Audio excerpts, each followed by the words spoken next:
know about a general thing.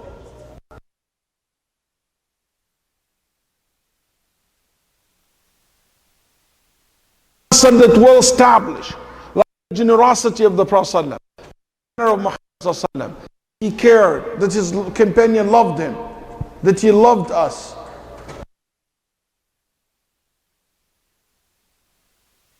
Of the narration. العلماء رحمهم الله said, النبي صلى الله عليه وسلم قال حدثوا عن بني إسرائيل ولا حرج. النبي صلى الله عليه وسلم said, children of Israel, it's okay to narrate, it's okay to share, it's okay to tell you what's in the books of the hand of the Jews and Christians about Jesus and about Musa and about the companion of Musa and Jesus and David, Solomon, and all these stories. We narrate this and we share this, and the Nabi Sallallahu Alaihi Wasallam say it, as long as you don't say build rules on it. So, and you know that the distance between the narrations of Bani Israel, when, who, what, we know nothing about it, and we're allowed to narrate it. فَيَكُمْ مِنْ بَابِ أَوْلَى, make more sense that you're allowed also to share the story of the Prophet ﷺ, which is at least it's more authentic comparing to the other ones. More likely to be authentic comparing to the other one. The most authentic way to look to the seerah of the Prophet ﷺ is to look to the book of Al-Quran. Al-Quran documented the seerah of the Prophet ﷺ, talked about the Prophet ﷺ's relationship with the disbeliever, with the believer, talked about Badr, Uhud, talked about many incidents took place like Al-Qibla in the life of the Prophet ﷺ. Surah Al-Fath, Hunayn, the Battle of Hunayn, Tabuk, Surah Bara'ah about the hypocrites, okay, in Ali Imran, in Al-Baqarah. If you look at the seerah of the Prophet ﷺ, you will find it in the Quran. And one of my teachers used to say, one of the good projects that he would love to see, and I don't know if anybody did it or not yet, that to be a collection of the seerah of the Prophet min al-Quran, from the Quran. And that shows you something interesting, that one of the best references for the seerah of the Prophet is the books of tafsir, and you see the narration of tafsir.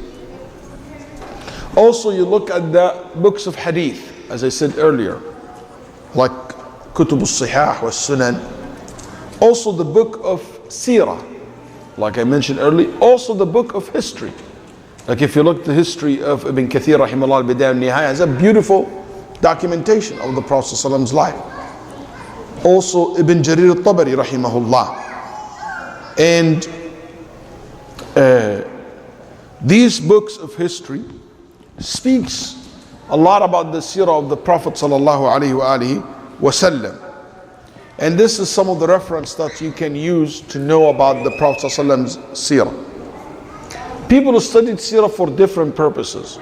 Some care for the seerah of the Prophet sallallahu alaihi wasallam as they focus a lot on the poetries and the linguistic part of it, and there is even a lot of books written in this regard. There is a lot of people who study the seerah of the Prophet sallallahu alaihi wasallam to derive fiqh rules from it, like Zad al-Ma'ad, for example, by Ibn al-Qayyim, focus on the fiqh aspect. Some study the seerah of the Prophet focusing on the da'wah aspect. Some study the seerah of the Prophet to point out the aqeedah aspects of it. And some even make the Prophet story, live story, like a literal.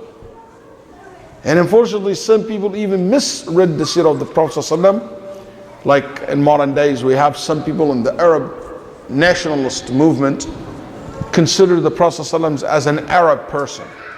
And they look at it from that perspective and wrote, and among the famous people who wrote about that will be Taha Hussein and people of that nature. Anyway, just be careful when you read the seerah of the Prophet ﷺ, not to build rules in a narration in the seerah that you don't know the authenticity of it. That's very important to be aware of.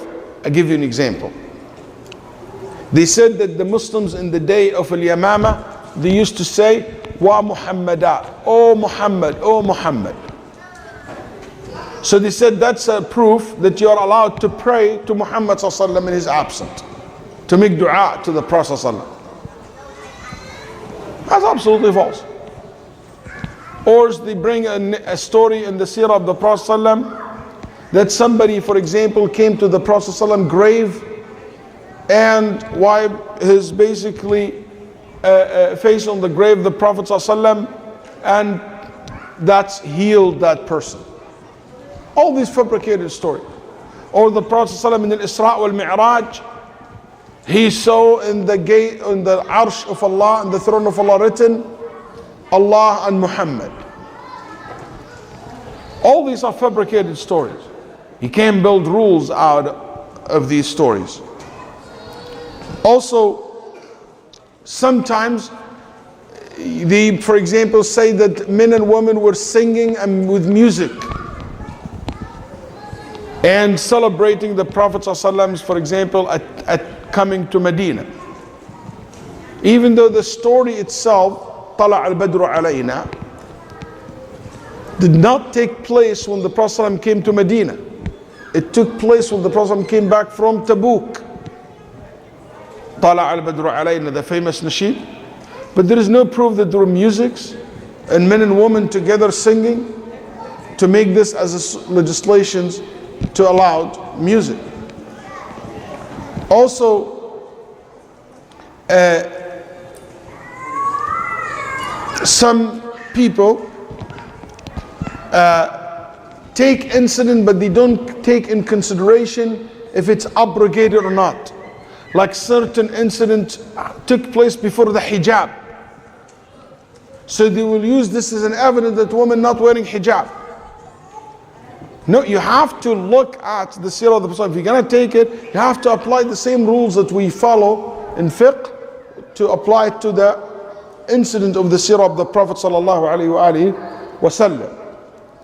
And the worst of this, when some people take the seerah of the Prophet sallallahu in a very literal manners, especially in da'wah.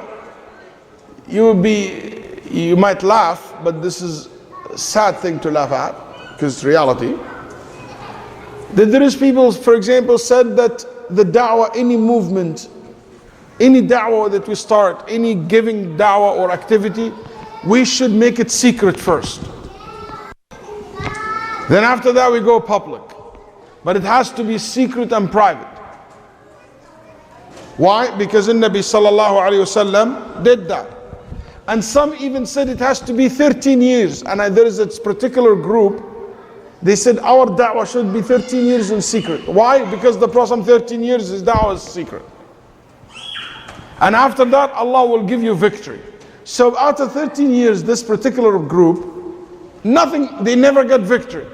They said, let's restart again another 13 in secrets until we get out. That's wrong. That's like people saying, Musa went for 40 days to meet Allah, so let's do khuruj for 40 days. There's no connection between the 40 and 40, or 13 years and 30. That's the wrong way of looking at it. That's not, the concept might be correct, but the methodology is wrong of looking at the seerah of the Prophet ﷺ. Also be careful to look at the Prophet ﷺ's life as a political history story.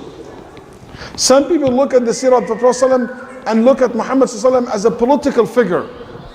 The seerah of the Prophet ﷺ is a seerah of not a political leader.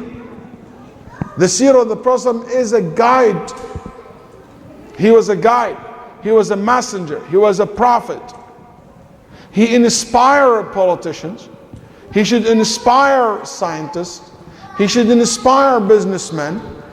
But he was not a businessman. He was not a scientist. He was not a political leader. That's not his goal. His goal is La ilaha illallah.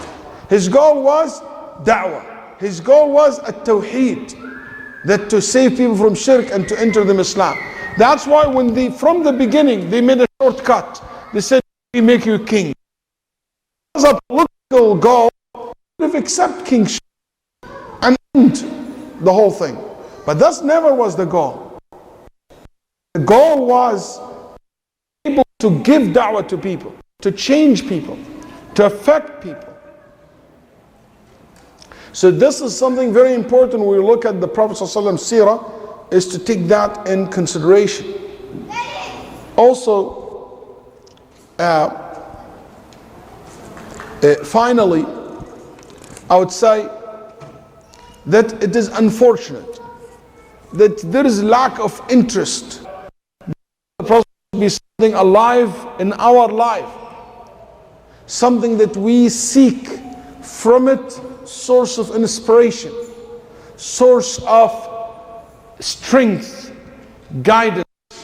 Because Allah subhanahu wa ta'ala said, قَدْ كَانَ لَكُمْ فِي رَسُولِ اللَّهِ أُسْوَةٌ حَسَنَةٌ.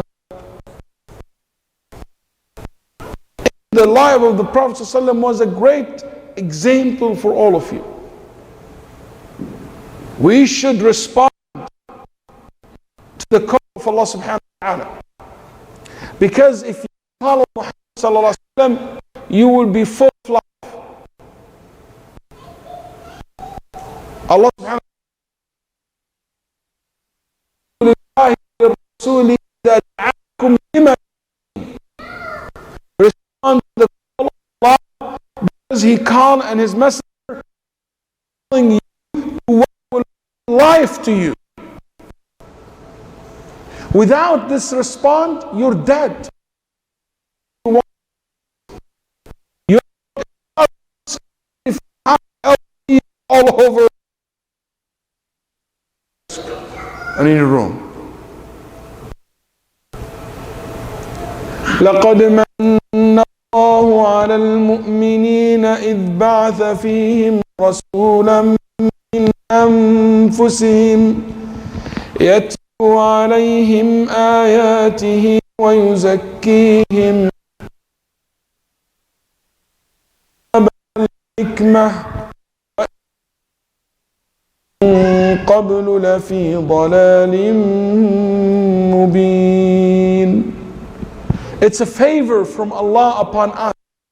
He is sent to us, messenger from within us. Recite for us the verses of Allah, purifying us, teaching us the book, the wisdom, the sunnah. We would clearly misguide.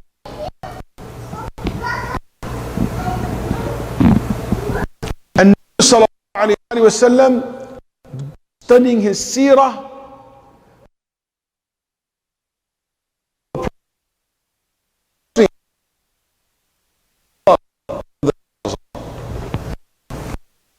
you so attached to the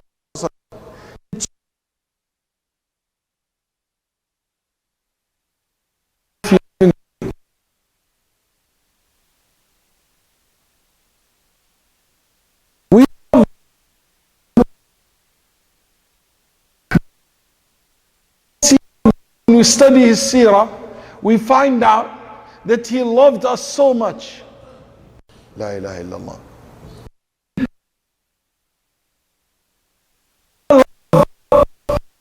Who love me? I love those who care about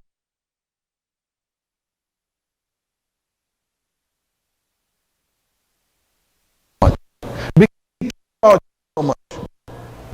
Because it does so much to you, and you can and understand the reality of this of the Prophet. And Nabi once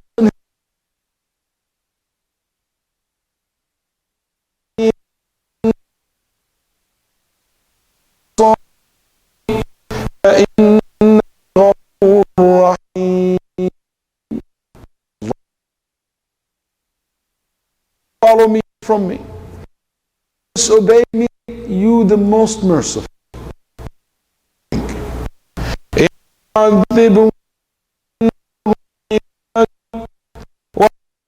تغفر لهم فإنك عزيز حكيم. If you punish your servant and forgive them, you are Al-Aziz Al-Hakim, the most wise, the most powerful. After he recited this, النبي صلى الله عليه وسلم رفع يداه حتى رؤي بياض إبطيه. He raised his hand, they saw his underarm white,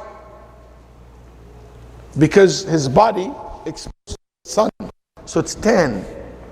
They don't cover the shoulder much, but the hidden part of the body, it's white because it's not tan because of the sun. So Nabi Sallallahu Alaihi Wasallam can see this part of his body which is not tan, so that's why bayad, it's like white. النبي صلى الله عليه وآله وسلم يقول يا رب أمتي يا رب أمتي يا رب أمتي يا الله my ummah my ummah my ummah my ummah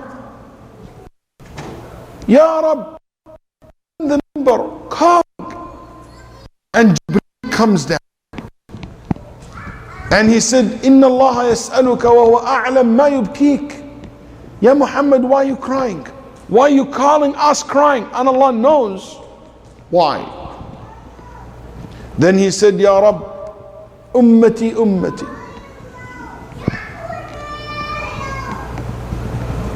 If that's basically what had been said by Ibrahim, Isa alayhi salam, Ibrahim said this, the verse, and Isa the second. He said, Ana for me, Ya Rabb, ummati ummati. What can I say for my ummah? Comes back again from the heavens, telling Muhammad, telling you, Ya Muhammad, inna nadika fi ummatik wa la nasu'uk. Don't worry, we will not do anything to your ummah, to your nation, that it will disappoint you, that it will upset you, that it will make you sad. Allahumma salli wa sallim alayhi. Sallallahu alayhi wa sallam. Ya salam alayk. Jazakallah khair. Did you see how much he loves him? Us? Did you see how much he cares about us? When he went to Al-Baqi and he said, I wish that I met my brothers. He said, we are your brothers. He said, you're my companion. My brothers also will come after me and they never saw me, but they still believe in me. I wish I met them. It's not only you wish to meet him, he wished that he met him. And he will, inshallah, in the day of judgment. Allahumma salli ala Muhammad. And Nabi sallallahu alayhi wa sallam, amazing, in the battle of Uhud, he was his hand on his face, and all in his hand filled with blood. Filled with blood. He looked at the blood in his hand, and he's bleeding.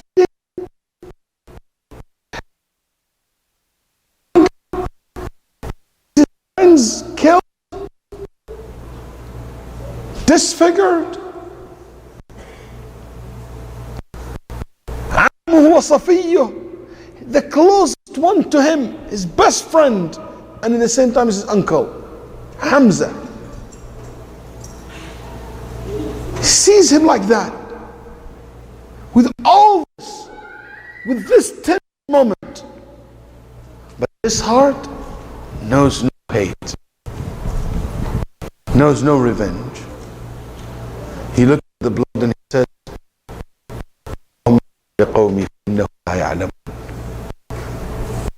Allah, forgive my people, the killer, the pagans worshippers, the idol worshippers. He was looking,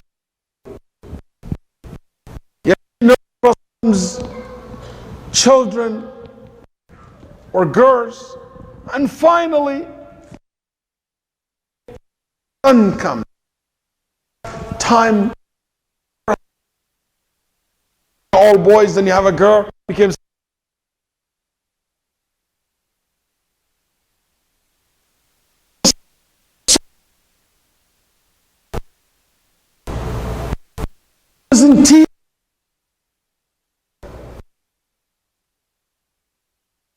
did not dry yet.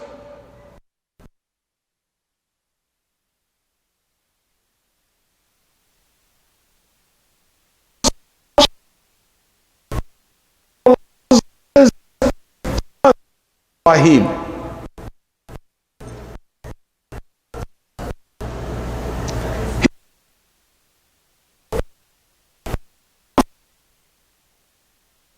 This is the day and it's so hot.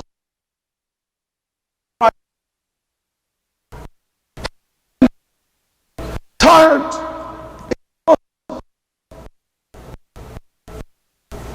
And all of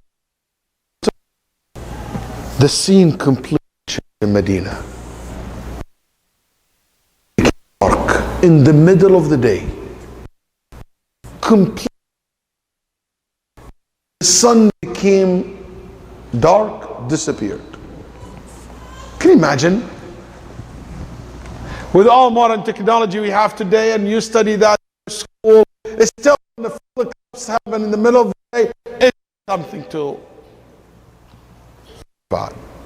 وَإِذْ بِالنَّبِي صلى الله عليه وسلم, he comes out of his house running, sallallahu alayhi wa sallam, running outside of his house. As-salatu jami'ah. As-salatu jami'ah. What? It's like when you have a flood warning in your phone. You know, there is warning.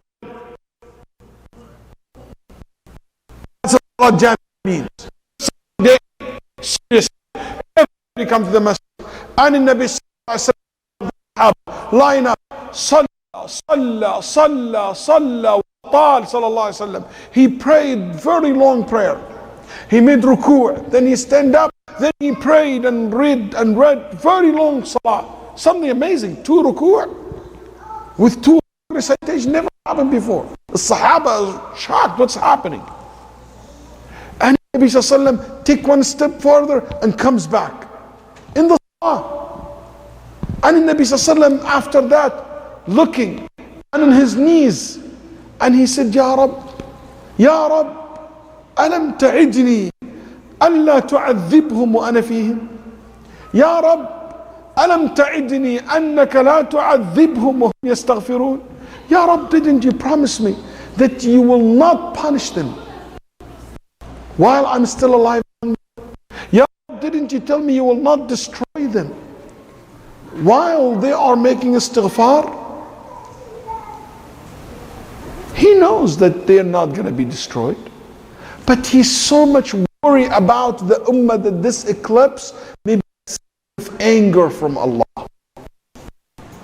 Maybe there is something wrong happen and Allah will punish him for it. He forgot about the sadness for the death of his son because he worried about his ummah. He's worried about his companions. When it comes to the deen, to the ummah, to the people, they will take precedence over his personal feelings, his personal interests, sallallahu alayhi wa sallam. What can be more than the moment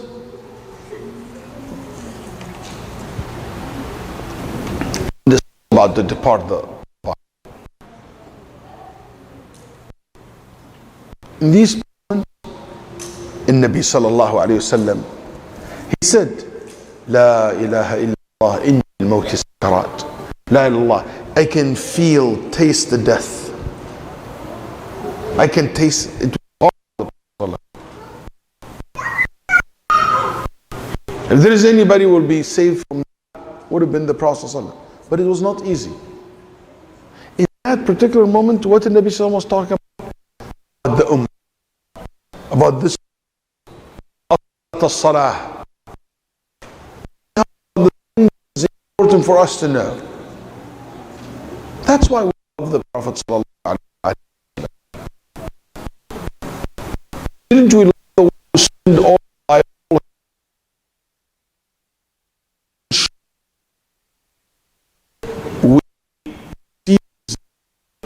Allah subhanahu wa ta'ala wanted.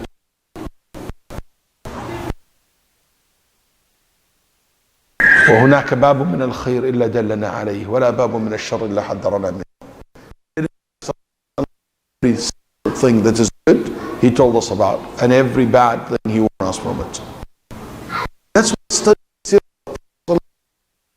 that love.